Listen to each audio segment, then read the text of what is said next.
Good morning students. இன்றைக்கி நம்ம பார்க்க போகிற கிளாஸ் ஃபுட் ப்ரிசர்வேஷன். சரிங்களா? அப்போ ஃபுட் ப்ரிசர்வேஷன்னாவே என்ன? பாதுகாத்து வச்சுக்கிறதுன்னு அர்த்தம். ப்ரிசர்வ் பண்ணி வைக்கிறது. இப்போதைக்கு இல்லாமல் பிற்காலத்தில் நம்ம சாப்பிட்றதுக்கு செய்கிறதுக்கு எல்லாத்துக்குமே ப்ரிசர்வ் பண்ணி வைக்கிறது. இப்போ அதோட மெத்தட்ஸ் பார்க்க போகிறோம். Methods of food preservation. ஓகேங்களா? இதுக்கு முன்னாடி ஃபுட் ப்ரிப்பரேஷன் பார்த்தோம்.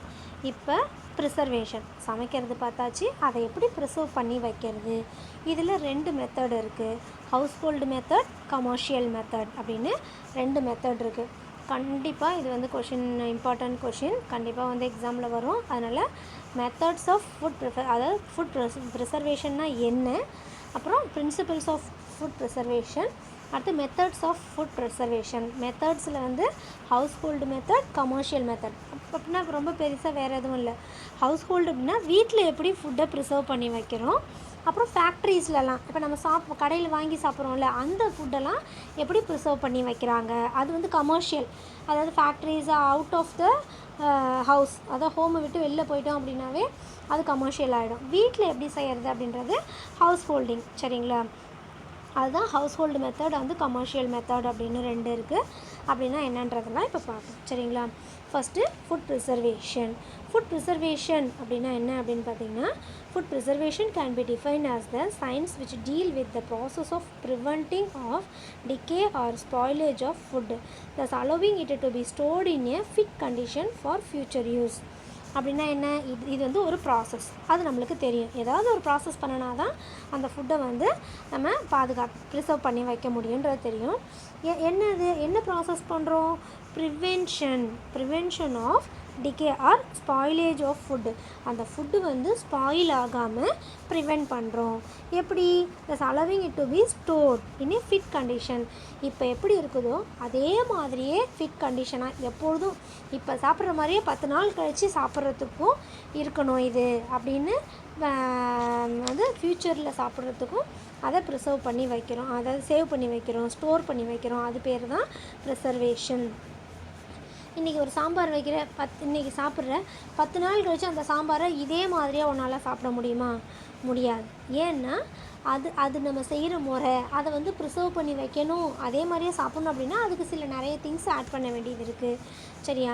இப்போ இன்றைக்கி ஊறுகாய் சாப்பிட்ற 10 நாள் கழித்து அதே ஊறுகாயை நம்மளால் சாப்பிட முடியும். ஏன் அப்படின்னா அதுக்கு தகுந்த மாதிரி அதை நம்ம ப்ரிசர்வ் பண்ணி வைக்கிறோம். சரியா? அது மாதிரி தான் வத்தல் போடுறாங்கல்ல, வடகம்லாம். அப்போ இன்றைக்கி வறுத்தாலும் இதே மாதிரி தான் இருக்கும், இன்னும் 1 மாதம் கழித்து வறுத்தாலும் அந்த வத்தல் அதே மாதிரி தான் இருக்கும். அப்போ அதுக்கு தகுந்த மாதிரி அதை நம்ம ப்ரிசர்வ் பண்ணி வைக்கிறோம். அந்த ப்ரிசர்வேட்டிவ்ஸ், அதில் சேர்க்குற பொருள், அதை ப்ரிசர்வ் பண்ணுற மெத்தட்ஸ், அதிலலாம் தான் இருக்குது. அது கெட்டு போகாமல் இருக்கிறதுக்காக நம்ம சேர்க்குற பொருள். சரிங்களா? அதுதான் ஃபுட் ப்ரிசர்வேஷன். ஃப்யூச்சர் யூஸ்க்காக ஃபுட்டை வந்து ஸ்டோர் பண்ணி வைக்கிறதுக்கு பேர் தான் ஃபுட் ப்ரிசர்வேஷன். சரிங்களா? அடுத்து பார்த்திங்கன்னா இம்பார்ட்டன்ஸ் ஆஃப் ஃபுட் ப்ரிசர்வேஷன். ஏன் நம்ம ஃபுட் ப்ரிசர்வ் பண்ணி வைக்கணும்? Food supply needs to the population. ஏன்னா எப்பொழுதுமே அந்த ஃபுட் சப்ளை வந்து பாப்புலேஷனுக்கு தேவைப்பட்டுக்கிட்டே தான் இருக்கும். there is always a shortage of food in developing countries like India because of the demands of the increasing population. இப்போ சம் எக்ஸாம்பிள் வச்சிங்கன்னா, இப்போ வந்து மே மந்த்து தான் நம்மளுக்கு மாங்காய் வந்து அதிகமாக கிடைக்கும். இதே வந்து உனக்கு டிசம்பர் மாதம் எனக்கு மாங்காய் சாப்பிட்ணும் போலேயே இருக்குது, எனக்கு மாங்காய் சாம்பார் சாப்பிட்ணும் போலேயே இருக்குது அப்படின்னா அப்போ மாங்காய் கிடைக்காது. அப்போ என்ன பண்ணுவோம்? அப்போ மாங்காய் கிடைக்காது, அப்போ மாங்காய் சாம்பார் சாப்பிட முடியாது. ஆனால் இந்த மே மந்த் வாங்கின மாங்காயை நம்ம கட் பண்ணி காய வச்சுருந்தோம் அப்படின்னா அந்த மாங்காய் போட்டு புளிக்குழம்பு வச்சு சாப்பிட்லாம். அப்போ இட் இஸ் ஈக்குவல் டு ஏதோ ஒன்று அதில் சாப்பிட்ட மாதிரி இருக்கும்ல. அப்போ அந்த மாதிரி பிக்கிள் போட்டு வச்சுருந்தோம் அப்படின்னா அப்போ அதை சாப்பிட்லாம். அப்போ அது கிடைக்காத பொருள், அது கிடைக்கிற டைமில் அதை நல்லா யூஸ் பண்ணிக்கிட்டு ஸ்டோர் பண்ணி வச்சு அது கிடைக்காத சீசனில் அதை சாப்பிட்றோம்ல, அதுக்காக தான் இது ரொம்ப ரொம்ப தேவைப்படுது. அதுக்கு தான் இந்த ஃபுட் ப்ரிசர்வேஷன் வந்து ரொம்ப இம்பார்ட்டன்ட். சரிங்களா? Increasing food production to meet this shortage result in wastage due to inadequate facilities available for storage and preservation. இப்போ மே மாதம் நிறைய மாங்காய் சாப்பிடுது, மிஞ்சி போனால் அந்த 30 நாள் நம்ம மாங்காய் சாம்பார் வச்சு சாப்பிட்றோம்னு வச்சுக்கேன். அப்போ மீதி உள்ளதெல்லாம் என்ன செய்கிறது? வேஸ்ட்டாக தான் போகும். நம்ம எவ்வளோ தான் சாப்பிட்டாலும் மீதி உள்ளது வேஸ்ட்டாக தான் போகும். அந்த வேஸ்ட்டேஜை வந்து ப்ரிவெண்ட் பண்ணுறதுக்காக அதை வந்து நம்ம ஸ்டோர் பண்ணி வைக்கிறோம். சரிங்களா? Therefore, it is important to improve and expand facilities for the storage and preservation of food. அதுக்காக தான் இதுக்கு வந்து ரொம்ப இம்பார்ட்டன்ஸ் கொடுக்குறோம். அந்த ஃபுட்டு வந்து வேஸ்டேஜ் ஆகாமல் ப்ரிவெண்ட் பண்ணுறதுக்காகவும். அடுத்தது preservation of food helps in. இப்போ நம்ம ஃபுட்டை வந்து ப்ரிசர்வ் பண்ணுறோம் அப்படின்னா அது நம்மளுக்கு எப்படி ஹெல்ப் பண்ணோம்னு பார்த்தீங்கன்னா, increasing the shelf life of food thus increasing the supply. அதோட லைஃப் வந்து இன்னும் நீண்ட நாளைக்கு வரும். அது வந்து நம்மளுக்கு அது கொடுக்கக்கூடிய அந்த இதை வந்து கொடுத்துக்கிட்டே இருக்கும், சப்ளை பண்ணிக்கிட்டே இருக்கும். Making variety to the diet. அதை வந்து வெரைட்டியாக வேறு மாதிரியே நம்ம சாப்பிட்லாம். இப்போ மாங்காய் நம்மளுக்கு ஃப்ரெஷ்ஷாக கிடச்சிதுன்னா சாம்பார் வச்சு சாப்பிட்லாம், இல்லைனா கட் பண்ணி வேறு இதாக சாப்பிட்லாம், அவ்வளோதான். ஆனால் அதை நம்ம பிக்கில் போட்டு வச்சுருந்தா ஊறுகாய் அது சாப்பிட்லாம், மாங்காய் வத்தல் போட்டு வச்சுருந்தா புளிக்குழம்பு வச்சு சாப்பிட்லாம். அந்த மாதிரி டிஃப்ரெண்ட் டயட்டாக செஞ்சு சாப்பிட்லாம். அதை saving time by reducing preparation time and energy. அதாவது அதை நம்ம சேவ் பண்ணுறதுக்குரிய டைமும் கம்மி தான். ஒரு 10 மாங்காய் இருக்குன்னா அதை கட் பண்ணி போடுறதுக்கு எவ்வளோ நேரம் ஆகும், உப்பில் போட்டு வைக்க, அவ்வளோதான். அவ்வளோ நேரம் தான். நம்ம பிற்காலத்தில் அதை வேணுன்றப்ப நம்ம லைக் பண்ணி சாப்பிடும்போது அந்த 10 நிமிஷம் இல்லை ஒரு 1/4 மணி நேரம் வந்து நம்மளுக்கு ஒரு பெரிய விஷயமா இருக்காது. அது எனர்ஜி எல்லாத்தையுமே சேவ் பண்ணுது. Stabilising prices of food. அதாவது அந்த ப்ரைஸஸ் ஆஃப் ஃபுட்டு இப்போ வந்து அப்போ மாங்காய் கிடைக்குதுன்னே வச்சுக்கேன். இப்போ 1 கிலோ 10 ரூபா மே மந்த் விற்கிதுன்னா மே ஜூனில், அப்போ என்ன ஆகும், 1 கிலோ 50 ரூபா 60 ரூபா விற்கும். அப்போ அதோடய ப்ரைஸ் வந்து இன்க்ரீஸ் ஆகிடும். அப்போ நம்மளால் வாங்கி சாப்பிட முடியாத கண்டிஷன் போகலாம். அதை வந்து கம்மி பண்ணுறதுக்காக தான் இந்த ப்ரிசர்வேஷன் பண்ணி சாப்பிட்றோம். Improving the nutrition of the population. அந்த மாதிரி சாப்பிடும்போது அந்த மாங்காய்க்குள்ளே கிடைக்கக்கூடிய எல்லா சத்துமே நம்மளுக்கு அதை காய வச்சாலும் அப்படியே கிடைக்கும். சரிங்களா? அந்த மாதிரி அதுலேருந்து கிடைக்கக்கூடிய நியூட்ரிஷனை நம்ம இம்ப்ரூவ் பண்ணிக்கிறோம். ஓகேங்களா? அதுதான் இதுக்காகலாம் தான் அந்த ப்ரிசர்வேஷன் வந்து இப்படியெல்லாம் நம்மளுக்கு ஹெல்ப் பண்ணுது. அடுத்தது பிரின்சிபல்ஸ் ஆஃப் ஃபுட் ப்ரிசர்வேஷன். நம்ம ப்ரிசர்வேஷன் பண்ணுறது பெரிய விஷயம் கிடையாது, அதுக்குன்னு சில பிரின்சிபல்ஸ் இருக்குது. The principles on which food preservation is based can be classified as follows. அந்த பிரின்சிபல்ஸை வந்து நம்ம இப்படி கிளாஸிஃபை பண்ணியிருக்கோம் 3ஆ. Preservation or delay of microbial decomposition. அந்த ப்ரிசர்வேஷன் வந்து மைக்ரோபியல் டீகம்போசிஷனை டிலே பண்ணுது. சரிங்களா? இன்னொன்று கில்லிங் த மைக்ரோ ஆர்கனிசம். அதில் மைக்ரோ ஆர்கனிசம் வளர்கிற அந்த நேரத்தை அதிகப்படுத்துது. இன்னொன்று அந்த மைக்ரோ ஆர்கனிசம் வளராமல் அதை கில் பண்ணுது. Prevention or delay of shelf decomposition of the food. அந்த ஃபுட்டே வந்து வீணாக போகுதுல்ல, செல்ஃப் டீகம்போசிஷன், அதை வந்து ப்ரிவென்ட் பண்ணுது இந்த ப்ரிசர்வேஷன். இந்த 3த்தையும் பண்ணணும். அப்படி பண்ணினா தான் அது பேர் ப்ரிசர்வேஷன். சரிங்களா? அப்போ prevention or delay of microbial decomposition அப்படின்னு பார்த்தீங்கன்னா, ஃபஸ்ட்டு ஏசெப்சிஸ்னால் உங்களுக்கே தெரியும், என்னது, ஸ்டெரைல். அது பேர் தான் ஏசெப்சிஸ்ன்னு சொல்லுவோம். It means preventing the entry of microorganism. அப்படின்னா அதில் மைக்ரோ ஆர்கனிசம் என்ட்ரி ஆகிறதையே நம்ம என்ன பண்ணணும், ப்ரிவென்ட் பண்ணணும். Maintaining of general cleanliness while picking, grading, packing and transporting of fruits and vegetables. இப்போ ஒரு ஆப்பிள் வந்து நம்மளுக்கு இப்போ பாக்ஸில் வச்சு கிடைக்குது, இது வந்து சிம்லா ஆப்பிள் அப்படின்னு நம்மளுக்கு சொல்கிறாங்கன்னா, அது ஃப்ரெஷ்ஷாக அப்படியே நம்மளுக்கு கிடைக்குதுன்னா அப்போ அதில் என்னென்னலாம் பண்ணியிருப்பாங்க.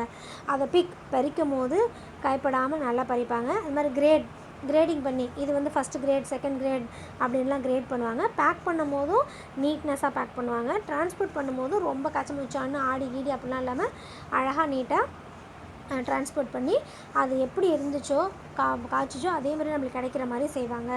அதுதான் இந்த ப்ராசஸ் எல்லாமே. It increases their keeping quality and the products prepared from them will be of superior quality. அந்த மாதிரி உள்ள அந்த குவாலிட்டியை அப்படியே கீப்பப் பண்ணி எப்படி மரத்தில் இருந்துச்சோ அதே மாதிரி நம்மளுக்கு கிடைக்க செய்கிறாங்க அப்படின்னா அது வந்து என்னது, அதோடய குவாலிட்டி அதிகமாக இருக்கும். அது மாதிரி அதுதான் வந்து சுப்பீரியர், இருக்கிறதுலே ஹை குவாலிட்டியாக இருக்கும். Washing of the fruits and vegetables before processing should be strictly followed as dust particles adhering to the raw material contain microorganisms and doing so to the organism can be reduced considerably. இப்போ நம்ம லோக்கலில் இருக்கிறவங்க என்ன பண்ணுவாங்க, இப்போ ஒரு இலந்த பழமோ ஒரு நாவப்பழமோ எப்படி பறிப்பாங்க, மரத்தில் அப்படி ஒன்றா போய் பறிக்க மாட்டாங்க, மரத்தை குலுக்கி விடுவாங்க, அது கீழே விழுந்துடும். அப்படி கீழே விழும்போது என்ன பண்ணுவாங்க, மண்ணெல்லாம் ஒட்டும், அதில் என்ன பண்ணுவாங்க, வாஷ் பண்ணி எடுத்துகிட்டு வந்து வைப்பாங்க. அப்போ வாஷ் பண்ணும்போது அதில் தண்ணி படுது. எப்போதுமே நான் உங்கள்கிட்ட சொல்லியிருக்கேன், மைக்ரோ ஆர்கனிசம் ஒரு இடத்துல க்ரோத் ஆகுது அப்படின்னா மாய்ஸ்சரைசிங் அதுக்கு தேவை அப்படின்னு சொல்லியிருக்கேன். அப்போ அந்த தண்ணி கொஞ்சம் அதில் இருந்துச்சுனாலும் ஈஸியாக என்ன ஆகிடும், அந்த மைக்ரோ ஆர்கானிசம் அதில் க்ரோத் ஆகிடும். அப்போ அதை நம்ம பெரிக்கும் போது, அதை வந்து பேக் பண்ணும்போது, அதை கிரேட் பண்ணும்போது, ட்ரான்ஸ்போர்ட் பண்ணும்போதெல்லாம் அந்த மாய்ஸ்சரைசிங்லாம் இல்லாமல் நம்ம பார்த்துக்கிட்டோம் அப்படின்னா அது ரொம்ப நாளைக்கு நம்ம வச்சுக்கலாம். சரிங்களா? அதுக்கு பேர் தான் ஏசெப்சிஸ். ஓகேவா? அடுத்தது வந்து filtration. This method can be used to remove micro organism.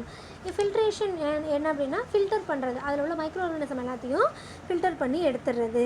It's use is limited to the preservation of clear liquid. அதுக்கு வந்து கிளியர் லிக்யூட் யூஸ் பண்ணி அதை நம்ம ஃபில்டர் பண்ணி எடுத்துகிறோம். The liquid is filtered through a bacteria proof filter made up of asbestos pads and glazed porcelain or similar material, and the liquid is allowed to percolate through with or without pressure. அதாவது அந்த liquid வந்து நம்ம கொடுத்து அதை wash பண்ணும்போது, wash பண்ணிவிட்டு அதை திருப்பி லிக்யூடை வெளில எடுக்கிறோம்ல, அப்போ எடுக்கும்போது அதில் உள்ள பாக்டீரியா அது எல்லாத்தையும் வந்து நம்ம ஃபில்டர் பண்ணிடுறோம். This method can be used successfully with water, fruit juice, beer, soft drinks and wine, but it not very popular in industry because of its cost. இது வந்து காஸ்ட் அதிகன்றதுனால நம்ம இந்த மாதிரியானதெல்லாம் நம்ம வாட்டரு, ஃப்ரூட் ஜூஸ் இதெல்லாம் செய்யும் போது இந்த மெத்தடை வந்து நம்ம யூஸ் பண்ணுறோம். Bacteriological filters are used for sterilizing water in households.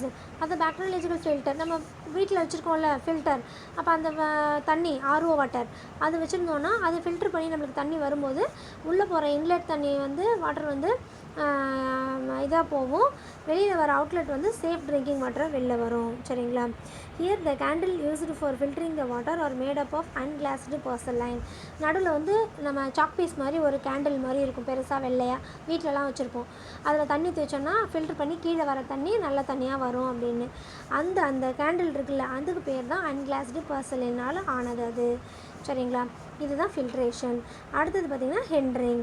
The growth and activity of micro organism, use of low temperature increasing the lag phase of many micro organisms and thus prevents their growth in food. அதாவது கொஞ்சம் நேரம் நம்ம அதை heat பண்ணோம், low டெம்பரேச்சரில் வச்சுருந்தோம் அப்படின்னா அதில் உள்ள மைக்ரோ ஆர்கானிசம் எல்லாமே வந்து என்ன ஆகிடும், அதாவது டெத் ஆகிடும். இல்லைன்னா அது இன்னும் கொஞ்சம் அதோடைய எஃபெக்டிவை காட்டுறதுக்கு லேட் ஆகும். சரிங்களா? Preservation of milk at refrigeration temperature, drying, remove moisture from food and microorganism. Even if present in the food cannot grow due to lack of minimum moisture. நம்ம வந்து இதில் மில்கை வந்து ப்ரிசர்வ் பண்ணி ரெஃப்ரிஜரேஷன் ஃப்ரிட்ஜில் வச்சுருக்கோம் அப்படின்னா அது வந்து என்ன ஆகிடும்னா கொஞ்சம் கெட்டி ஆகிடும். நார்மல் தண்ணியாக இருக்கிறத விட கொஞ்சம் திக்காகிடும். அந்த திக்காகும் போது அதில் மைக்ரோ ஆர்கானிசம் க்ரோத் ஆகிறது வந்து கம்மியாகிடும். அது பேர் தான் ஹிண்டரிங் அப்படின்னு நம்ம சொல்கிறோம். சரிங்களா?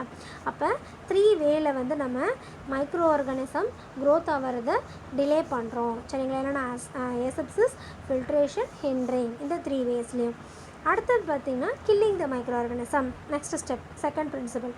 First heat, irradiation. இந்த ரெண்டுத்துலேயும் நம்ம வந்து மைக்ரோ ஆர்கானிசத்தை கில் பண்ணுறோம். ஹீட்டில் எப்படி பண்ணுறோம்? Exposing food to high temperature kill most of the microorganism present and help to preserve food if it is not allowed to be recontaminated. ஒரு ஃபுட்டு வந்து ஹை டெம்பரேச்சரில் ஹீட் பண்ணுறோம், பாயிலிங் பாயிண்ட்டுக்கு வந்துருச்சுனாவே அது எல்லா மைக்ரோ ஆர்கானிசமும் அதில் கில் ஆகிடும். அப்படி ஹை பாயிலிங் பாயிண்ட்டுக்கு வந்துட்டு அப்புறம் அதை ப்ரிசர்வ் பண்ணோன்னா அதில் உள்ள மைக்ரோ ஆர்கானிசம் எல்லாமே கில் ஆகிடும். அது ஒரு மெத்தட்.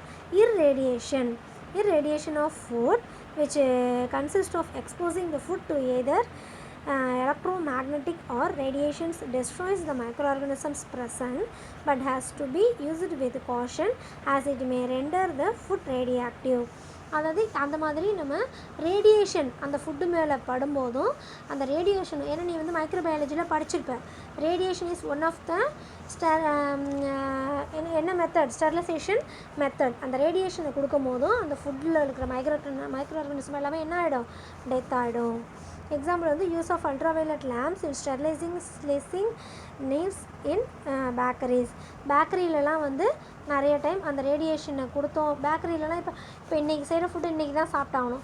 இன்றைக்கி அவனுக்கு சேல் ஆகலன்னு வச்சுக்கேன், என்ன பண்ணுவான், மறுபடியும் நாளைக்கு கொடுப்பான். அப்போ நாளைக்குள்ளே அதில் மைக்ரோ ஆர்கானிசம் என்ன ஆகிடும், க்ரோத் ஆகிடும். அப்போ அந்த மைக்ரோ ஆர்கானிசம் க்ரோத் ஆகாமல் இருக்கிறதுக்காக ரேடியேஷன், அந்த லேம்ப் வழியாக அந்த ரேடியேஷனை கொடுக்கும்போது அதில் மைக்ரோ ஆர்கானிசம் இருந்துச்சுன்னா எல்லாம் டெத் ஆகிடும். அதனால அவன் மறுநாள் வந்து சேல் பண்ணுவான். சரியா?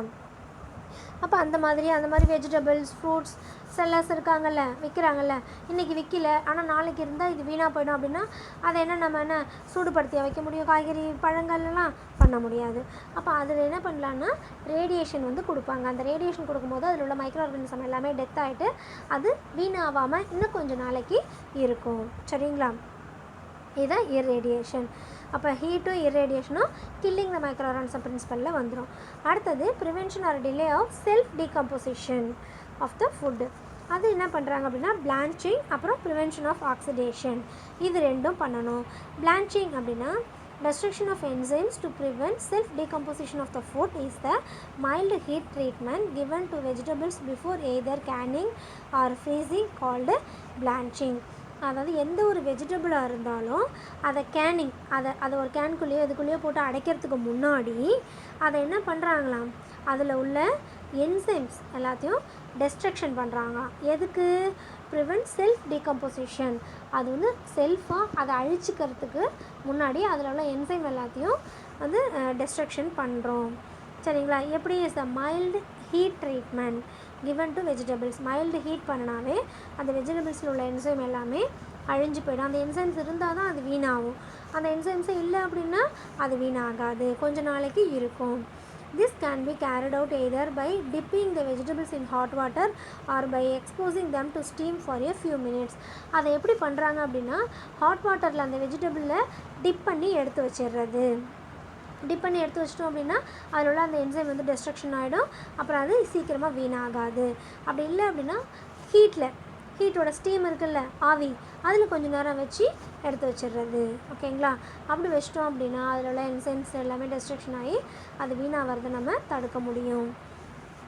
எக்ஸாம்பிள் வந்து ஹீட்டிங் மில்க்கு. இப்போ தான் வந்து ஃப்ரிட்ஜ் இருக்குது, அதனால் வச்சுருக்காங்க. அப்போல்லாம் என்ன பண்ணுவாங்க, பால் வாங்கின உடனேவே எல்லா பாலையுமே காய்ச்சிடுவாங்க. வேணுன்றதை வச்சுக்கிட்டு காய்ச்சின பாலை வெளியிலே தான் வச்சுருப்பாங்க. காலையில் வாங்கின பால் மறுபடியும் ஈவினிங் வந்து அந்த காய்ச்சின பாலை தான் திரும்பி காய்ச்சுவாங்க.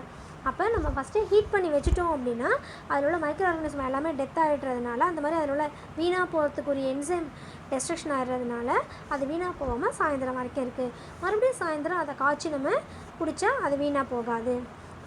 இது காய்ச்சாமல் பாலை வச்சு பார்த்தோன்னா ஒரு மாதிரி புளிப்பு ஸ்மெல் அந்த மாதிரி வந்துடும். அப்போ இதுதான் இப்போ ஃப்ரிட்ஜ் இல்லாதவங்க வீட்டிலலாம் இதுதான் பண்ணுவாங்க. இதெல்லாம் நேச்சர், இதெல்லாம் நம்ம காலகாலமாக பண்ணிட்டு வர்றது. அப்புறம் here the heat inactivate the enzyme present in the milk and extend it's shelf life. அதில் உள்ள என்சைம் இன்ஆக்டிவேட் பண்ணுறோம் நம்ம ஹீட் பண்ணுறது மூலமா, அதனால் அது வந்து கெட்டு போகாமல் இருக்குது. சரிங்களா? அடுத்தது ப்ரிவென்ஷன் ஆஃப் ஆக்சிடேஷன். இது பேர் தான் பிளான்ச்சிங்ப்பா. அடுத்தது prevention of oxidation. Foods like oils and fats can turn rancid and becomes unfit to eat because of oxidation. இப்போ வந்து ஆயில் அண்ட் ஃபேட் இருக்குதுன்னு வச்சுக்கோங்க, அது வந்து rancid கண்டிஷனுக்கு வந்துருச்சு அப்படின்னா ஒரு மாதிரி ஸ்மெல் அடிக்கும் தெரியுமா? எண்ணெய்லாம் சொல்லுவாங்க, சிக்கு ஸ்மெல் அடிக்குது அப்படின்னு சொல்லுவாங்க. அப்போனா அது கெட்டு போயிடுச்சுன்னு அர்த்தம். அப்போ அந்த மாதிரி ஆக்சிடேஷன், அது வந்து ஆக்சிடேஷன் ஆனால் தான் அந்த மாதிரி ஸ்மெல் வரும். This can be prevented by addition of small quantity of chemical which prevent the oxidation of the fat. அப்போ அந்த மாதிரி அந்த சிக்கு ஸ்மெல் அடிக்காமல் இருக்கணும் அப்படின்னா அதுக்கு வந்து என்ன பண்ணுவாங்க, கொஞ்சோண்டு கெமிக்கல் சேர்த்து வச்சோம் அது கூட ஆட் பண்ணணும் அப்படின்னா சீக்கிரமாக அந்த ஆயில் வந்து கெட்டு போகாமல் அந்த சிக்கு நாற்றம் அடிக்காமல் இருக்கும். இப்போ இதுலேருந்தே நீங்கள் தெரிஞ்சுக்கலாம், நம்ம ஆடின எண்ணெய் வாங்கணும்னு வச்சுக்கோங்களேன், செக்கில் ஆடின எண்ணெய் வாங்கினோன்னா அது சீக்கிரமாக கெட்டு போயிடும். நல்லா நீங்கள் இப்போ உங்கள் வீட்லேயே இப்போ உங்கள் அம்மாட்டையோ யார்ட்டையோ கேட்கலாம், செக்கில் ஆடுற எண்ணெய் வாங்கணும் அப்படின்னா கொஞ்ச நாளைக்கு தான் அதை நம்ம யூஸ் பண்ண முடியும், சீக்கிரமாக கெட்டு போயிடும். அப்போ எவ்வளோ நாள், இப்போ செக்கில் இன்றைக்கி ஆடுறேன்னா அது எவ்வளோ நாள் நம்ம வீட்டில் இருக்குது அப்படின்ற அந்த அந்த டேஸ் அதை வந்து நீ கால்குலேட் பண்ணி பார்க்கணும். எப்போ அது வீணாக போகுது, எப்போ வந்து அந்த ஸ்மெல் வருது, வீணாக போகிற ஸ்மெல் அப்படின்ற பார்த்தோன்னா கொஞ்சம் நாள் தான் இருக்கும். ஒரு மாதம் வச்சுக்கலாம், ஒரு 30 days to 40 days செக்கில் ஆடின எண்ணெய் வாங்கினேன்னா அதுக்குள்ளே நீ யூஸ் பண்ணிடணும். அந்த அபவ் 40 days ஆகிடுச்சுன்னா அது வீணாக போயிடுதுன்னு வச்சுக்க. இது நார்மல், இது வந்து நேச்சர். ஓகேங்களா? இப்போ நீ கடையில் வாங்குறல்ல பேக்கெட், இப்போ கோல்டு வினராக இருக்கட்டும், சன்லேண்ட்ஸ் எண்ணெவாக இருக்கட்டும், பேக்கெட் எண்ணெய் கடலை எண்ணெய் வாங்குகிறோம்ல, அது வந்து அதில் நீ படித்து பார்த்தோன்னா மேனுஃபேக்சரிங் டேட்டு, எக்ஸ்பைரி டேட்டு போட்டிருப்பாங்க. அதுக்குள்ள டிஃப்ரென்ஸே உனக்கு 6 month வரும். அப்போ எப்படி ஒரு எண்ணெய், ஒரு நார்மலான எண்ணெய் 6 மாதம் வரைக்கும் உனக்கு கெடாமல் இருக்குது அப்படின்னா, அப்போ யோசிக்கணும்ல. நம்ம கண்ணு முன்னாடி நம்ம கடலையை போட்டு ஆடி அந்த எண்ணெயை தராங்க, அதை நம்ம வச்சுருக்குறோம், 1 மாதத்தோடு வீணாகிடுது. அப்போ இது 6 மாதம் வரைக்கும் வீணாகாமல் இருக்குன்னா, இப்போ சம்திங் டு ஆடட். அப்போ என்ன ஆட் பண்ணுறாங்க? ஃபுட் அடிட்டிவ்ஸ் ஆட் பண்ணுறாங்க. அது கெட்டு போகாமல் இருக்கிறதுக்கு ஆட் பண்ணுறாங்கன்னு அர்த்தம். அப்போ நம்ம நார்மலாக செக்கு எண்ணெய், ஆர்டர் எண்ணெய் வாங்கி யூஸ் பண்ணால் தான் நமக்கு ஹெல்த்துக்கு நல்லது. அப்போ அதெல்லாம் யூஸ் பண்ணுறோம் அப்படின்னா நம்மளுக்கு ஏதோ ஒரு கெமிக்கல் தான் நம்ம உடம்புல சேருது அப்படின்னு அர்த்தம். சரியா? அதுதான் இங்கே ப்ரிவென்ஷன் ஆஃப் ஆக்சிடேஷன் அப்படின்னு சொல்கிறாங்க. ஆக்சிடேஷன் பண்ணுறதை நம்ம தடுக்கிறதுக்கு some amount of chemical use பண்ணுறோம் அப்படின்றோம். These chemicals are called anti oxidant. அந்த கெமிக்கலுக்கு பேர் தான் ஆன்டி ஆக்சிடென்ட் அப்படின்னு நம்ம சொல்கிறோம். Prevention of damage by insects, animals, mechanical causes extra எல்லாத்துலேருந்து நம்ம ப்ரிவென்ட் பண்ணலாம். To retain the natural taste and aroma of a product it is necessary to preserve it soon after preparation without allowing it to stand for any length of time. அது இருக்கிற டைமை length பண்ணுறதுக்காக இதில் நம்ம சேர்க்குறோம். Various methods of preservation are employed and each has its own merit. அதாவது நிறைய methods இருக்குது ப்ரிசர்வேஷன், ஆக்சிடேஷன் பண்ணுறதுக்கு. அது ஒவ்வொன்றுத்துக்கும் தனித்தனியாக இருக்குதுன்னு அர்த்தம். சரிங்களா? இதுதான் ப்ரிவென்ஷன். அதாவது அந்த பொருளே டீகம்போசிஷன் ஆகாமல் எப்படி நம்ம ப்ரிவென்ட் பண்ணுறதுனா blanching and prevention of oxidation. இது ரெண்டும் பண்ணுனா அந்த பொருள் கெட்டு போகாமல் நம்ம பார்த்துக்கலாம். சரிங்களா? இதுதான் பிரின்சிபல்ஸ் ஆஃப் ஃபுட் ப்ரிசர்வேஷன். ஓகேங்களா? அடுத்தது தான் இப்போ நான் சொன்ன point, methods of food preservation. என்னென்ன மெத்தட் இருக்குதுன்னு சொன்னேன்னா 2. என்ன சொன்னேன்? ஹவுஸ் ஹோல்டு மெத்தட் ஒன்று சொன்னேன், இன்னொன்று பாக்டீரியல் கமர்ஷியல் மெத்தட். ஓகேங்களா? அதில் first house hold method.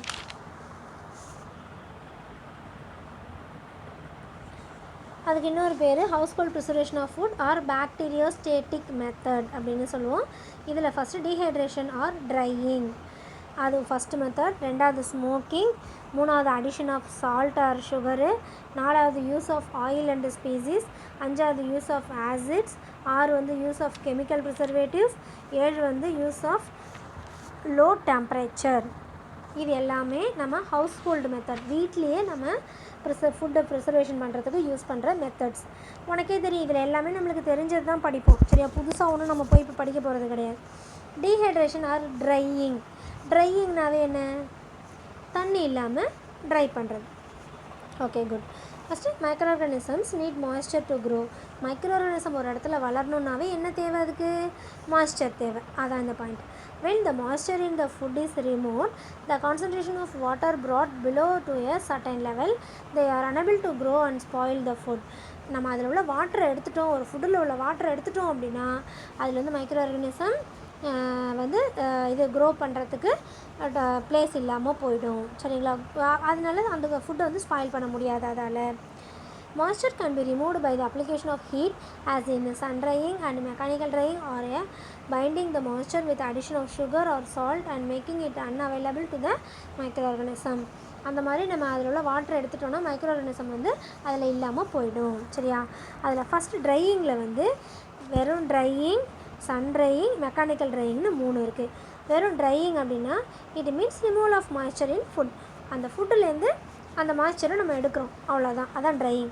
Preservation of food by drying can be done in cereal grains, legumes and nuts. அந்த நட்ஸ்லேயோ அந்த பருப்புலேயோ இருக்கிற அந்த தண்ணி நம்ம எடுத்துகிட்டு அதை காய வைக்கிறது, அவ்வளோதான். அடுத்து சன் ட்ரையிங் அப்படின்னு பார்த்திங்கன்னா in tropical countries like India, direct rays of the sun are used for drying a variety of food. ஆமாம் தானே? சூரியன் இல்லைன்னா நம்ம எதையாவது காய வைக்க முடியுமா? அரைக்கிறதுக்கு முன்னாடி என்ன பண்ணணும்? எதாக இருந்தாலும் காய வச்சு தான் அரைக்க முடியும். அப்போ சன் இல்லை அப்படின்னா எப்படி நீங்கள் காய வைப்பீங்க? காய வைக்க முடியாது. அப்போ சன்னோட அந்த இதில் தான் டைரக்ட் ரேஸில் தான் நம்ம காய வைக்கிறோம், ட்ரை பண்ணுறோம் ஃபுட்டை. Vegetables and fruits are washed, peeled, prepared and placed on flat bottom trays in the sun. Vegetables like beans, peas, potatoes, cauliflower, ladies finger, garlic, onion and all leafy vegetables can be sun dried this way. இந்த மாதிரி எல்லாமே இந்த சன்னில் காய வச்சது. இப்போ நம்மளுக்கு பூண்டுலாம் எப்படி காஞ்சி போயிருக்கு, வெங்காயம்லாம் எப்படி மேலே தோல் வருது காஞ்சி போய், இந்த மாதிரி அப்படி பிடுங்கிட்டு பூமியிலேருந்து பொட்டேட்டோ எல்லாமே கொஞ்சம் அப்படி வெளியில் போட்டுட்டோம் அப்படின்னா சன்லைட் படப்பட அது மேலே காஞ்சிடும். அப்போ நம்ம ஈஸியாக வந்து ஃபுட்டை அந்த இதெல்லாம் வந்து நம்ம சேல் பண்ணுறதுக்கு பேக் பண்ணலாம். Fruits like banana, dates, grapes, raw mango, pomegranate seed are also preserved by sun drying. இது எல்லாத்தையுமே நம்ம சன் ட்ரையிங் வச்சு தான் ப்ரிசர்வ் பண்ணுறோம். Fish are dried by exposing them to the sun on the seashore. கருவாடு, ஃபிஷ்ஷை வந்து கருவாடாக மாற்றணும் அப்படின்னா மீனை என்ன பண்ணணும்? சன்லைட் இல்லைன்னா மாற்ற முடியுமா? சீஷோர் அந்த என்ன சொல்கிறது, பீச் சைட்லாம் அந்த சன்லைட்டில் தான் போட்டு அதை காய வைப்பாங்க. இதான் சன் ட்ரையிங். அடுத்து மெக்கானிக்கல் ட்ரையிங் அப்படின்னா dehydrators, roller dryers and spray dryers are the mechanical devices used for drying food. Mechanical device வச்சு ட்ரை பண்ணுறது. முன்னாடியில் நம்ம என்ன பண்ணுவோம், தலை குளிச்சிட்டோன்னா அப்படியே கொஞ்சம் அடியில் முடிச்சு போட்டோன்னா அது ஏர்லேயே காஞ்சிடும். அப்புறம் என்ன பண்ணணும், அப்புறம் சாம்பிராணி போட ஆரம்பித்தோம் அந்த ஸ்டீமில் வந்து அந்த தலை காயறதுக்கு. அப்புறம் இப்போல்லாம் என்ன பண்ணிட்டோம், ட்ரையர் அப்படியே அந்த சுவிட்சை போட்டுவிட்டா அந்த ட்ரையர் அப்படி காமிச்சிட்டே இருந்தால் அதுலேருந்து வர அந்த ஹீட், அந்த ட்ரை ஹீட் வந்து என்ன ஆகும், அந்த தலையை காய வச்சுடுது. அந்த மாதிரி தான் எதாக இருந்தாலும் சீக்கிரமாக ஒரு விஷயத்த ஹீட் ஆக்கணும் இல்லை ஈரத்தை காய வைக்கணும் அப்படின்னா ட்ரையர் வச்சு பண்ணணுன்னா ஈஸியாக அது வந்து காஞ்சி போயிடும். அது பேர் தான் mechanical drying. Temperature and humidity are controlled in such equipment so the product of superior quality with a better color, correct texture and the right flavor can be obtained. எல்லாமே அதில் அப்படியே இருக்கும். நம்ம ட்ரை பண்ணோம், மெக்கானிக்கல் ட்ரை பண்ணோம் அப்படின்னா. Solid foods such as peppers, vegetables such as green peas, onion and potatoes are spread in thin layers on metal trays inserted in the dehydrator and then dried by heat. அதெல்லாமே இந்த பூண்டு, வெங்காயம், beans இதெல்லாமே இந்த மாதிரி dryer போட்டு try பண்ணி ட்ரேயில் வைக்கிறாங்க அப்படின்னு சொல்கிறாங்க. Food in the form of a fine powder can be obtain by using either roller or spray drying. சின்ன ஃபார்ம் ஆஃப் பவுடர் மாதிரி போட்டு அதால் கூட ட்ரை பண்ணலாம் அப்படின்றாங்க.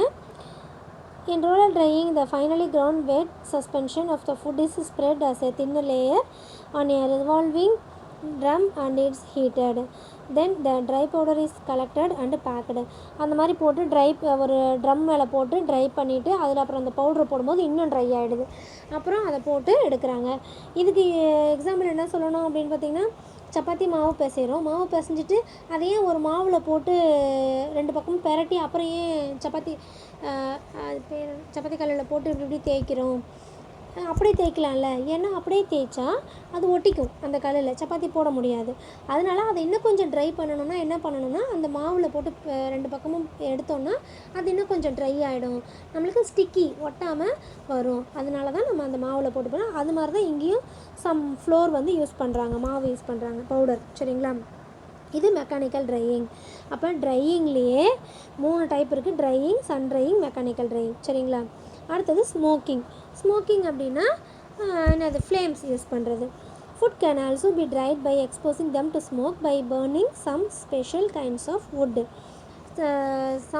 மரத்தை போட்டு எரிய விட்டு அந்த புகையில் வந்து இது பண்ணுறது. சரிங்களா, in this method the smoke helps in removal of moisture. Exposure to smoke imparts a characteristic flavor to the food. அந்த மாதிரி பண்ணும்போது அதில் உள்ள ஹீட் வந்து என்ன ஆகிடுது, போயிடுது. அதான் அந்த சுடுறோன்னு சொல்கிறோம்ல, இப்போ நம்ம பார்த்தோம்ல கிரில்லிங், அதுதான் இது. சரிங்களா, அதில் உள்ள மாய்ஸ்சரைசிங் எல்லாமே போயிடுது. This also helps in preserving the food to a limited extent. Example பார்த்திங்கன்னா fish and meat are the foods usually preserved by this method. அந்த மாதிரி பண்ணணுன்னா அதில் உள்ள மாய்ஸ்சரைசிங் போயிடுச்சுன்னா அதில் வந்து மைக்ரோ ஆர்கானிசம் க்ரோத் ஆகாது. அதை நம்ம 2-3 நாளைக்கு வச்சிருந்து கூட சாப்பிட்லாம். ஓகேங்களா, அதான் ஸ்மோக்கிங். அடுத்து addition of salt and sugar. இது உனக்கு யூஸ்வலி தெரிஞ்சது தான், நம்ம வீட்டிலே செய்யக்கூடியது தான். சால்ட்டு, சுகர் போட்டோம் அப்படின்னா அது கெட்டு போகாமல் இருக்கும் அப்படின்னு சொல்கிறாங்க. Tying up moisture by addition of solutes such as salt or sugar also prevent growth of microorganisms and helps to preserve food. சால்ட்டோ சுகரோ solute, இதுதான் சொல்யூஷன். இதை போட்டு நம்ம ஆட் பண்ணி ப்ரிசர்வ் பண்ணோன்னா ரொம்ப நாளைக்கு கெட்டு போகாமல் இருக்கும். Dry salting is used in India for the preservation of tamarind, raw mango, amla, fish and meat. இது எல்லாத்துக்குமே வந்து நம்ம இந்த ட்ரை சால்ட்டிங் மெத்தட் தான் நம்ம யூஸ் பண்ணுறோம். Lemon, mango and other such pickles also keep their quality partly to the large amount of salt added. அதில் இப்போ பிக்கிள் இருக்குன்னா அதில் 15 to 20% நம்ம என்ன தான் ஆட் பண்ணியிருப்போம், சால்ட்டு தான் ஆட் பண்ணியிருப்போம். அடுத்து jam and marmalades are prepared by boiling the fruit pulp or fruit peels with sufficient quantity of sugar to a reasonably thick consistency, firm enough to hold the fruit tissue in position. They are later packed hot into glass jar or tin cans and sealed. இப்போ இந்த fruits ஜாம்லாம் இருக்குல்ல, அதை நம்ம எப்படி சாப்பிட்றோம், அதிலலாம் சால்ட்டை போட்டு வச்சுருக்கோம், அப்படி இப்படி அது கெடாமல் இருக்குது. அப்போ என்ன பண்ணுவாங்கன்னா, அதை வந்து நல்லா பாயில் பண்ணிவிட்டு அதில் வந்து சுகர் ஆட் பண்ணி நல்ல திக் கன்சிஸ்டன்சியாக, அதான் தண்ணியாக இல்லாமல் திக்காக பண்ணி அதை வந்து நல்லா ஹாட் கிளாஸ் ஜாரில் வந்து போட்டு வச்சோம் அப்படின்னா அது வந்து என்ன ஆகுது, கெட்டு போகாமல் இருக்குது. சீல் பண்ணிட்டோம் அப்படின்னா கெட்டு போகாது. The same process is used for jellies except the fruit juices are used in place of fruit pulps. ஜெல்லிலாம் யூஸ் பண்ணுறோம்ல, அதுக்கும் அதுதான் யூஸ் பண்ணுறோமா. The high concentration of sugar and other solid bind the moisture, making it unavailable for microorganisms to grow. நல்ல சுகரை வந்து high டெம்பரேச்சருக்கு boil பண்ணி அதில் நம்ம போட்டு வச்சோம் அப்படின்னா ரொம்ப நாளைக்கு அது கெடாமல் இருக்குது. Anaerobic conditions prevail and sealing and the application of heat kills most of the yeast and molds. அதாவது நம்ம அதிகமாக ஹீட் கொடுத்தோம் அப்படின்னா அந்த தண்ணியில் உள்ள ஈஸ்ட் அண்ட் மோல்ட்ஸ், அந்த குட்டி குட்டி மைக்ரோ ஆர்கானிசம் இருக்குல்ல, அது எல்லாமே வந்து இறந்துடும். All these factors contribute to an increased shelf life of the product. அந்த மாதிரி இறந்துட்டோன்னா அந்த தண்ணியில் நம்ம மற்றது போட்டு யூஸ் பண்ணுறோம் அப்படின்னா ரொம்ப நாளைக்கு அது கெடாமல் அப்படியே இருக்கும். சரிங்களா? அப்போ இதுதான் வந்து additional of salt and sugar. Salt சேர்த்த பொருளும் சுகர் சேர்த்த பொருளும் எப்படி கெட்டு போகாமல் இருக்குது அப்படின்றதுக்கு தான் இது எக்ஸாம்பிள். அடுத்தது use of oil and spices pickling. அதாவது ஆயில் சேர்த்தாலோ ஸ்பைசஸ் காரம் சேர்த்தாலோ அல்லைன்னா பிக்லிங் பண்ணுனா எப்படி அந்த முறையில் எப்படி வந்து ப்ரிசர்வ் பண்ணுறோன்னு பாருங்கள். A layer of oil on top of any food prevent growth of microorganisms like mold and yeast by preventing exposure to air. அதாவது எப்பொழுதுமே கடையில் நீ வந்து ஊறுகாய் பாட்டில் வாங்கணும்னு வச்சுக்க, மேலே வந்து ஒரு லேயருக்கு எண்ணெய் நிற்கும். அப்படி நின்னாதான் அது வந்து சீக்கிரம் வீணாகாது. எண்ணெய் இல்லை அப்படின்னா சீக்கிரமாக வீணாயிடும். ஏன் அப்படின்னா அந்த ஆயில் இருக்கும் போது அதில் வந்து மைக்ரோ ஆர்கானிசம் அவ்வளோ சீக்கிரம் க்ரோத் ஆகாது. அந்த மாதிரி ஏர்டைட் கண்டெய்னரில் தான் இருக்கும் எப்பொழுதுமே. பிக்கிள் எடுத்துகிட்டு உடனே மூடி வச்சிடணுன்னுவாங்க. ஏன்னா ஏரில் நீ திறந்து வச்சேன்னா ஏரில் உள்ள அந்த மைக்ரோ ஆர்கானிசம்லாம் அது உள்ளே போய் உட்காந்து மேலே இதாகிடும், க்ரோத் ஆகிடும். அதனால தான் பிக்கிள் எடுத்த உடனே டைட்டாக மூடி வச்சிடணும் அப்படின்னு சொல்கிறது. ஓகேங்களா? The certain pickles in which enough oil is added to form a layer at the top can be preserved for long period. அந்த மாதிரி மேல் லேயரில் வந்து எண்ணெய் நின்னா மட்டும்தான் ரொம்ப நாளைக்கு வந்து அது கெட்டு போகாமல் இருக்கும். Spices like turmeric, pepper and asafoetida have little bacteriostatic effects and their ability to prevent growth of microorganisms. என்னென்னலாம் வந்து மைக்ரோ ஆர்கானிசத்தை க்ரோத் பண்ண விடாமல் தடுக்குதுன்னு பாரு.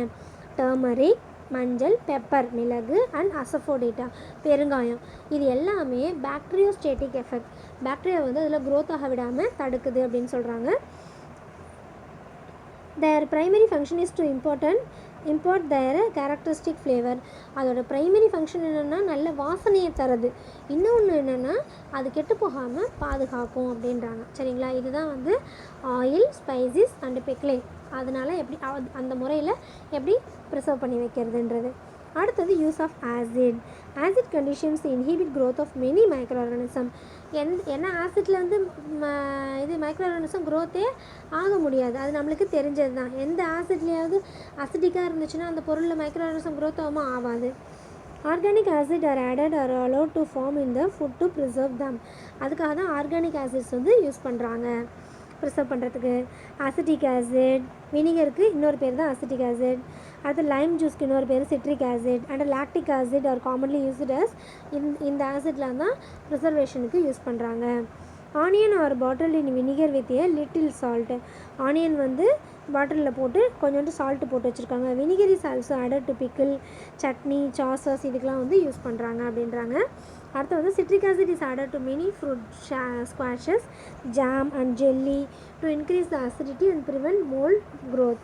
மோல்டு வந்து அதில் க்ரோத் ஆகாமல் ப்ரிவென்ட் பண்ணுது அப்படின்றதுக்காக தான் சிட்ரிக் ஆசிட் யூஸ் பண்ணுறாங்க. Lactic acid is usually produced from lactose by the action of lactic acid bacteria in the food. அதாவது மில்க் ப்ராடக்ட்ஸ் இருக்குல்ல, அதெல்லாம் வந்து இப்போ பாலை வந்து காய்ச்சாமல் வச்சுருந்தா ஒரே நல்ல வீணாயிடும். அப்போ காய்ச்சி வச்சுருந்தா ஒரு 2 நாள் மறுநாள் வீணாகும்னு வச்சுக்கோங்க. அப்புறம் எப்படி அதுலேருந்து தயாரிக்கிற வெண்ணெய், நெய், பால்கோவா இதெல்லாம் அத்தனை நாள் வீணாகாமல் இருக்குது? அப்போ அதில் வந்து இந்த லாக்டிக் ஆசிட் சேர்த்து யூஸ் பண்ணுறதுனால தான் அது வந்து ரொம்ப நாளைக்கு வீணாகாமல் இருக்குது. ஓகேங்களா? இதுதான் வந்து யூஸ் ஆஃப் ஆசிட். அடுத்து யூஸ் ஆஃப் கெமிக்கல் ப்ரிசர்வேஷன். இது தெரிஞ்ச விஷயந்தான், நம்ம ஏற்கனவே பார்த்தது தான். எந்த ஒரு பொருள்லையும் some amount of chemical use பண்ணோம் அப்படின்னா அது கெட்டு போகாமல் இருக்கும்.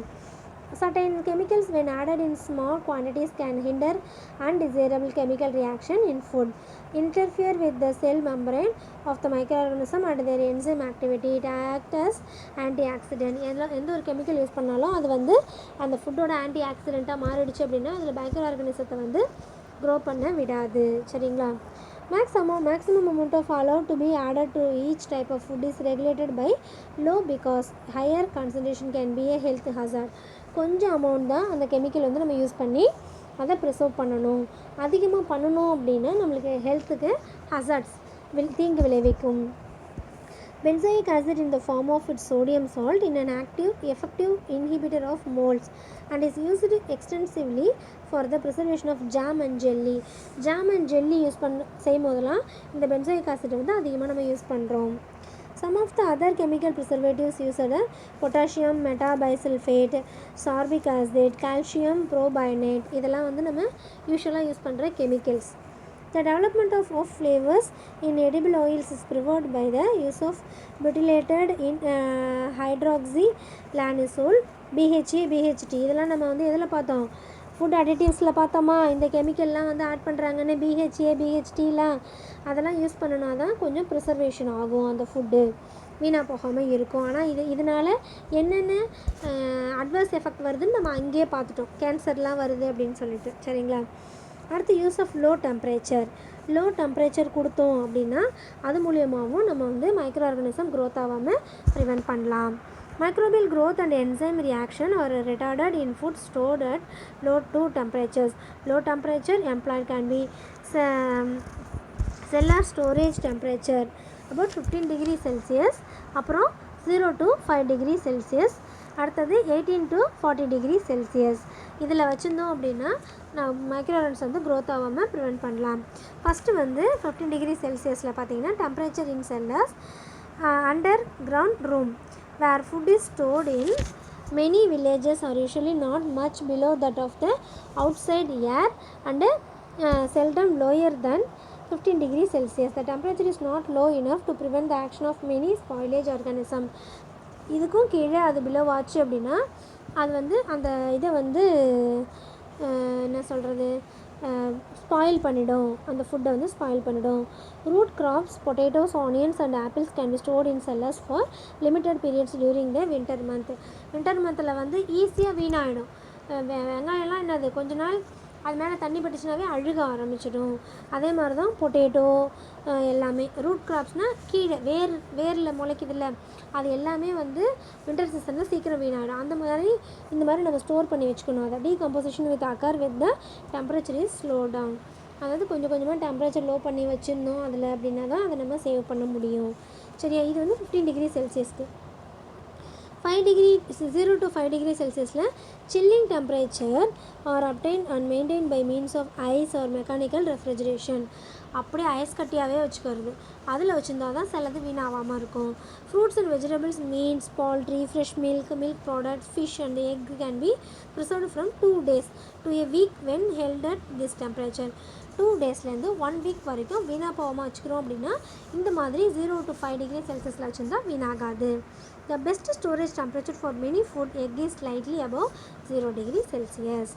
The optimum temperature of storage varies with the product and is fairly specific for any given food. அதாவது ஆப்டிமம் டெம்பரேச்சர் தான் வந்து நிறைய திங்ஸை நம்ம ஸ்டோர் பண்ணுறதுக்கு யூஸ் ஆகுது. Besides temperature, the relative humidity and the composition of the atmosphere can affect the preservation of the food. இந்த temperature மாற்றி 0 to 5குள்ளே நம்ம வச்சுட்டே இருந்தோம்னா நிறைய பொருளை வந்து அஃபெக்ட் ஆகாமல் ப்ரிசர்வ் பண்ணலாம். Commercial cold storage with proper ventilation and automatic control of temperature are now used throughout the country. இது தான் கமர்ஷியலில் வந்து நம்ம அடுத்தது இப்போ பார்க்க போகிறோம், அதில் பார்த்துக்கலாம் இதோட டீட்டெயில்ஸு. அடுத்தது use of freezing temperature 18 degree Celsius to 40 degree Celsius. அதில் என்ன பண்ணுறோம் அப்படின்னு பார்த்தீங்கன்னா, temperature below the freezing point of water, growth of microorganism and enzyme activity are reduced to the minimum. இன்னும் வந்து ரெடியூஸ் ஆகிடுதும். சரிங்களா? இன்னும் ஃப்ரீசிங் டெம்பரேச்சர்னு பார்த்தீங்கன்னா இன்னும் மைக்ரோ ஆர்கானிசம் அதில் க்ரோத்தே ஆக முடியாது. மோஸ்ட் பெரிஷபிள் ஃபுட், பெரிஷபிள் அப்படின்னாவே அழுகக்கூடியதுன்னு அர்த்தம். நான் பெரிஷபிள் அப்படின்னா அழுவாததுன்னு அர்த்தம். பெரிஷபிள்னா அழுகக்கூடிய. Most perishable food can be preserved for several month if the temperature is brought down quickly, called quick freezing and the food held at this temperature. இந்த மாதிரி ஃப்ரீசிங் டெம்பரேச்சரில் வச்சுருந்தா தான் அந்த பெரிஷபிள் ஐட்டம்ஸ்லாம் வந்து வீணாகாமல் இருக்கும். Food can be quick frozen in about 90 minutes or less by placing them in contact with the coil through which the refrigerant flows. அதாவது நம்ம எந்த அளவுக்கு ரெஃப்ரிஜிரேட்டரில் ஃப்ரீசிங் பாயிண்டில் வச்சுருக்கோமோ அந்த அளவுக்கு அது வந்து வீணாகாமல் இருக்கும். ஓகேங்களா? அடுத்தது வந்து freeze drying. In this method, இதுலேயே எது ஃப்ரீசிங் டெம்பரேச்சர்லேயே ஃப்ரீஸ் ட்ரையிங் அப்படின்னா, in this method the food is frozen and the water from the food removed under vacuum. The water sublimes, அதாவது அந்த ஃப்ரீசிங்கில் வச்சிங்க அப்படின்னா அப்படியே கெட்டி ஆகிடும். அதில் உள்ள வாட்டர் எல்லாத்தையுமே அது இழுத்துக்கிட்டு என்ன ஆக்கிடும், அதை ஃப்ரீஸ் பண்ணிடும், ஐஸ் கட்டி ஆக்கிடும். ஐஸ் கட்டி ஆகிடுச்சு அப்படின்னா அதில் வந்து மைக்ரோ ஆர்கானிசம் க்ரோத் பண்ணாது. சரிங்களா? அடுத்தது டீஹைட்ரேட் ஃப்ரீசிங் அப்படின்னா, this process is a combination of partial dehydration and freezing. The vegetables and fruits which are subjected to dehydro-freezing are first heated in order to lose about half of their water content and frozen. இந்த மாதிரி அதில் வெஜிடபிள்ஸை போய் வச்சிங்கன்னு வச்சிங்களேன், அது வந்து என்ன ஆகிடும், வெஜிடபிளில் இருக்கிற ஹாஃப் வாட்டரை வந்து அது இழுத்துக்கும். அதை வந்து இழுத்துக்கிட்டு ஃப்ரீஸ் ஆக்கிடும். அதனால் அதை வந்து நம்ம ரொம்ப நாளைக்கு வச்சுருக்க முடியுது. Later when the food is cooked, water is added to reconstitute. அதை நம்ம அந்த வெஜிடபிள்ஸ் வந்து குக் பண்ணும்போது எக்ஸ்ட்ரா நீ வந்து என்னது வாட்டர் ஆட் பண்ணி தான் குக் பண்ணணும். ஏன்னா அதில் உள்ள வாட்டர் எல்லாத்தையும் தான் சக் பண்ணிக்கிச்சு இல்லை ஃப்ரீசரில். அதனால் நீ அதை வந்து செய்யும் போது எக்ஸ்ட்ரா வாட்டர் ஆட் பண்ணி தான் குக் பண்ணணும். சரிங்களா? இதுதான் டீஹைட்ரோ ஃப்ரீசிங். ஃப்ரீசிங் டெம்பரேச்சரில் 2 இருக்குது, ஃப்ரீஸ் ட்ரையிங், டீஹைட்ரோ ஃப்ரீசிங் அப்படின்னு. சரிங்களா? இதுதான் வந்து லோ டெம்பரேச்சர். அடுத்தது வந்து 8th, antibiotics in food preservation. Food ப்ரிசர்வேஷனில் ஆன்டிபயோட்டிக்ஸ் வந்து நம்மளுக்கு எப்படி ஹெல்ப் பண்ணுது அப்படின்னு பார்த்தீங்கன்னா, antibiotics are used in the feed of animal. Sometimes cows and poultry are fed on antibiotic. The Food and Drug Administration specify that milk from such cows should not be used for human consumption for at least 3 days. Followed the treatment of the animal with the antibiotic. Antibiotic ஒரு animal எடுத்துகிட்டு இருக்கு அப்படின்னா அதுகிட்டேருந்து வரக்கூடிய எந்த ஒரு விஷயத்தையும் நம்ம 3 டேஸ்க்கு சாப்பிட முடியாது. Crops are sometimes sprayed with antibiotics since no residues of antibiotic are present in the foods eaten. There is no hazard to the health of the consumer. அதாவது இப்போ நம்ம கிராப்ஸ்னால் என்ன, பயிர்களில் நம்ம மேலே வந்து அந்த பெஸ்டிசைட் வந்து தூவுறோம்ல, ஆன்டிபயோட்டிக் வந்து புஷ் பண்ணுறோன்னு வச்சுக்கேன். அதை வந்து உடனே நம்ம சாப்பிடக்கூடாது. அதை கட் பண்ணி அதை இது பண்ணி வாஷ் பண்ணி ட்ரை பண்ணி அதுக்கப்புறம் தான் 3 டேஸ்க்கு அப்புறம் தான் நம்மளுக்கு வருது சாப்பிட்ற அளவுக்கு. அப்போ தான் வந்து நம்ம கன்சியூம் எடுத்துக்கிறோம்ல, அவங்களுக்கு எந்த விதமான பாதிப்பும் இல்லாமல் இருக்கும் அப்படின்றாங்க. when fish and poultry are treated with antibiotics.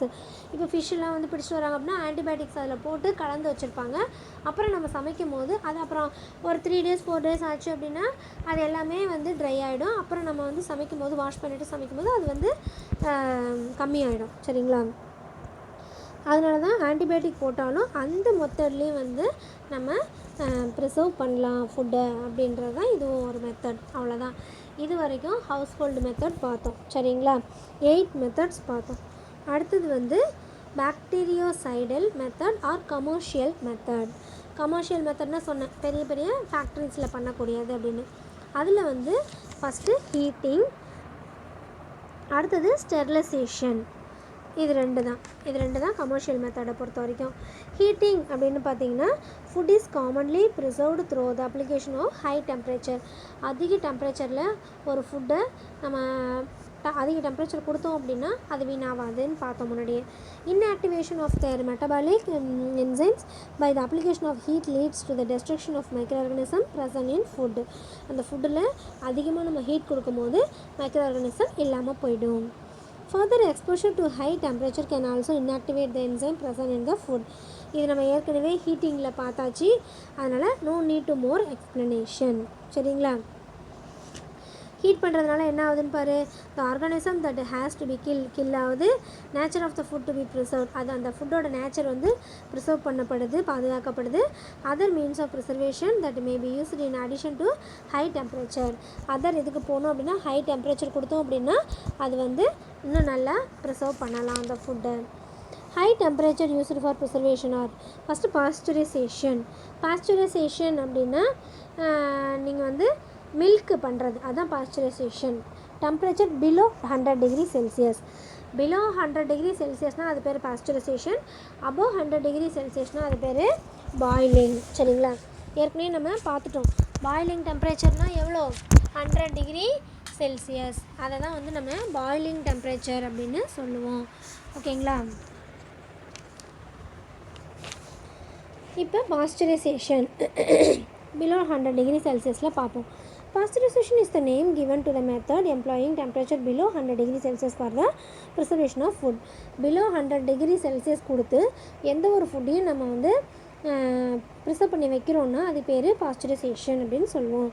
It is used where drastic heat treatment may bring about desirable changes in the food. ரொம்ப பெரிய சேஞ்சஸ்லாம் அந்த ஃபுட்டில் வராது, ஆனால் நம்ம அந்த ஃபுட்டை ப்ரிசர்வ் பண்ணி வைக்கலாம். It is usually supplemented by other method to prolong shelf life. அப்படி பண்ணுறது மூலயமா அதோட லைஃப்பை வந்து நம்ம இன்னும் கொஞ்சம் ப்ரொலாங் பண்ணுறோம். This method is widely used in the treatment of market, milk and other dairy product. இதை நம்ம எதில் வந்து யூஸ் பண்ணுறோம் அப்படின்னா மில்க் அண்ட் மில்க் ப்ராடக்ட் வந்து நம்ம சேவ் பண்ணி வைக்கிறோம்ல. இப்போ நான் சொன்னேன்ல, பால்லேருந்து வெண்ணெய் எடுக்கிறது, அதை நெய் ஆக்கிறது, அப்புறம் பால்கோவாலாம் பண்ணுறது, இதெல்லாம் வந்து இந்த பாஸ்டரைசேஷன் மெத்தடில் தான் பண்ணுறாங்க. சரிங்களா? Milk is mostly pasteurized by the high temperature in short time method.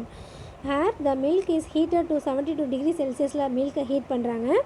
Higher and kept at the temperature for at least 15 seconds அதில் இருக்குது. After pasteurization, the milk is rapidly cooked at to 10 degrees Celsius or lower and held at the temperature. அதை வந்து மறுபடியும் அப்படியே டக்குன்னு 10 degree Celsius கொண்டு வராங்க. This temperature inhibit the growth of microorganism that may have survived. அந்த மாதிரி பண்ணும்போது அதில் உள்ள மைக்ரோஆர்கானிசம் எல்லாமே கில் ஆகி அது வீணாக போகாமல் நம்மளுக்கு இருக்குது. Beer, fruit juice and drinks preserved by Pasteur. இது எல்லாத்தையுமே வந்து இந்த மெத்தடில் தான் ப்ரிசர்வ் பண்ணி வைக்கிறாங்க. ஓகேங்களா? இது பேர் தான் பாஸ்டரைசேஷன். 5 மார்க்கில் கேட்பாங்கப்பா பாஸ்டரைசேஷன்னு தனியாக. ஓகேவா? Boiling. Temperature of boiling water 100 degrees Celsius. Cooking of rice, vegetable, meat at home is usually done by boiling and food with water and involve a temperature around 100 degrees Celsius. 100 degrees Celsius தான் நம்ம boil பண்ணுவோம் எல்லாத்தையும். Boiling food at 100 degrees Celsius kills only the vegetable cell of bacteria and spores of yeast and molds. 100 degree செல்சியஸில் நம்ம ஒரு பொருளை boil பண்ணோன்னா அதில் உள்ள பாக்டீரியா, வைரஸ், அதோட ஸ்போர், ஈஸ்ட், மோல்டு எல்லாமே வந்து கில் ஆகிடும். Many food can be preserved by boiling at home. நிறைய பொருள் வந்து நம்ம வீட்டில் வந்து ஸ்டோர் பண்ணி வைக்கிறோன்னா அது இந்த பாயிலிங்கில் தான். Milk usually cooked food can B preserve from 12 to 24 hours at room temperature. சாதம் எப்படி வந்து ஒரு நாள் ஃபுல்லாக இருக்குது, மறுநாள் பழையது சாப்பிட்ற, ஏன்னா அது கொதிக்கிற தண்ணியில் தானே அது அரிசி சாதமாகுது. அப்போ அதோட boiling point above 100 degree Celsius. அதில் ஆகும்போது அதில் உள்ள எல்லாமே டெத் ஆகிடுது. அதனால தான் அது வீணாக போகாமல் மறுநாள் வரைக்கும் இருக்குது. சரியா? அவ்வளோதான். இதில் அடுத்து கேனிங்னு பார்த்திங்க அப்படின்னா temperature above 100 degree Celsius. Canning usually employ temperature above 100 degree Celsius to kill spoilage organism and to inactivate enzyme action in certain acid food. இந்த கேனிங் பண்ணும்போது அதை வந்து அபோவ் 100 டிகிரி செல்சியஸ்க்கு வந்து பாயில் பண்ணி அதுக்கப்புறம் தான் அதை கேன் பண்ணுவாங்க. அதனால தான் அது ரொம்ப நாளைக்கு வீணாக போகாமல் இருக்கும். கேன் பண்ணி ஏர் டைட் கண்டெய்னரில் க்ளோஸ் பண்ணி சீல் பண்ணிட்டோம் அப்படின்னா அது ரொம்ப நாளைக்கு வீணாகாமல் இருக்குது. இதுதான் கேனிங். அப்போ ஹை டெம்பரேச்சர் பொறுத்த வரைக்கும் பாஸ்டரைசேஷன், பாயிலிங், கேனிங் இது 3 ப்ரிசர்வேஷனும் பண்ணுறாங்க. சரியா? அடுத்து sterilization by cooking. Sterilization is a method of preserving food by preventing the growth of microorganisms through the application of high temperature. High temperature ஒரு இடத்துல நம்ம கொடுக்குறோம் அப்படின்னா அந்த இடத்துல வந்து மைக்ரோ ஆர்கானிசமே இருக்காது, எல்லா ஆர்கானிசமும் கில் ஆகிடும். Temperature above 100 degrees Celsius can only be obtained by using steam pressure sterilizer such as pressure cooker. The time and temperature necessary for sterilization vary with the type of food. ஒவ்வொரு ஃபுட்டுக்கும் ஒரு time ஆகும். இப்போ வெறும் அரிசி மட்டும் சாதம் மட்டும் குக்கரில் வச்சோன்னா சீக்கிரமாக வெந்துடும். இதே வந்து பருப்பு சேர்த்து வச்சாலோ இல்லை பருப்பு மட்டும் வச்சாலோ இல்லை காய்கறி மட்டும் வச்சாலோ நம்மளுக்கு வந்து அந்த டைம் வேரியேஷன் ஆகும். சரிங்களா? அப்போ அந்த ஸ்டெரிலைசேஷன் பை குக்கிங், அதாவது குக்கர், ப்ரெஷர் குக்கர், அதுதான் ஸ்டெரிலைசேஷன் பை குக்கிங் சொல்லுவோம். அதில் வச்சாலும் நம்ம ரொம்ப நாளைக்கு ப்ரிசர்வ் பண்ணி வச்சுக்கலாம் அப்படின்றாங்க. சரிங்களா? இதுதான் வந்து கமர்ஷியல் மெத்தடில் 2 இருக்குது, ஹீட்டிங் அண்டு ஸ்டெரிலைசேஷன். ஓகேங்களா? இதோட ஃபுட் ப்ரிசர்வேஷன் வந்து முடிஞ்சிடுச்சு. நம்ம நெக்ஸ்ட் கிளாஸில் வந்து ஃபுட் ஸ்டோரேஜ் பார்க்கலாம். ஓகேங்களா? தேங்க்யூ.